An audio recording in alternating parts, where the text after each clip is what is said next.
transition qui était utilisée en tout cas comme ça en Europe de l'Ouest, c'était pour décrire parfois de façon pudique ou respectueuse les anciens pays post-communistes, pour ne pas les qualifier de communistes. En disant, vous êtes en transition.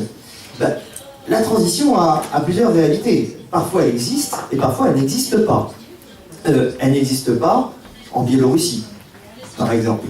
Elle existe pas non plus dans un exemple récent en Azerbaïdjan, où lors de la dernière élection présidentielle, le 9 octobre dernier, les résultats ont été annoncés le 8 octobre. Donc évidemment, sur ce plan-là, sur le plan électoral et politique, on ne peut pas parler de transition.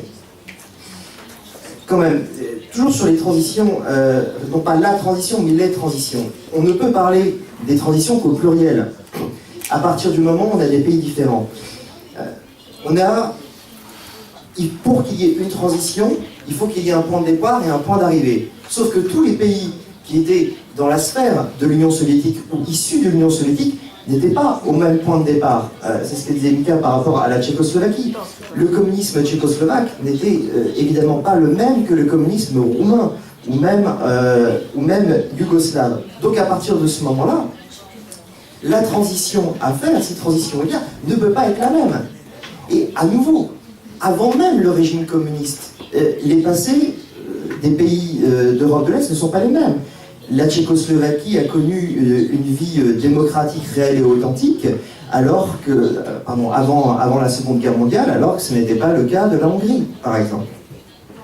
Donc, vous voyez, les critères ne sont pas fixés, et même si c'est une facilité intellectuelle que de dire « Ah non, chaque pays est particulier », non, c'est une réalité. Chaque transition, chaque évolution est particulière. Et je parle volontairement d'évolution plutôt que de transition. La transition fait référence aussi à une norme.